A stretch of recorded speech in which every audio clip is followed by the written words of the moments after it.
আসসালামু আলাইকুম। প্রচলিত ভুল বিশ্বাসের নতুন আরেকটি পর্বে আপনাদের স্বাগতম। ঘরে মাকড়সার জাল থাকলে কি অভাব অনটন দেখা দেয়?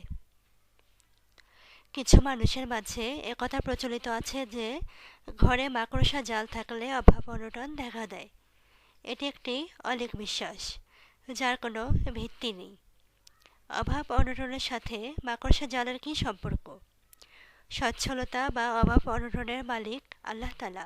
তিনি চাইলে কাউকে অভাব অনটনে রাখেন, চাইলেই স্বচ্ছতা দান করেন। তবে একথা স্মরণ রাখা দরকার, পরিষ্কার পরিচ্ছন্নতা ইসলামের গুরুত্বপূর্ণ বিধান। সুতরাং মাকড়সার জাল বা অন্যান্য ময়লা আবর্জনা থেকে ঘর বাড়ি পরিষ্কার পরিচ্ছন্ন রাখা কর্তব্য। এ ব্যাপারে প্রতিটি মুসলিমেরই সচেতন থাকা উচিত। কিন্তু এ নিয়ে কুসংস্কার, অর্থাৎ মাকড়সা জ্বালার জন্য ঘরে অভাব অনটন দেখা দেওয়া, এ ধরনের বিশ্বাস রাখা যাবে না। সবাই ভালো থাকবেন, সুস্থ থাকবেন।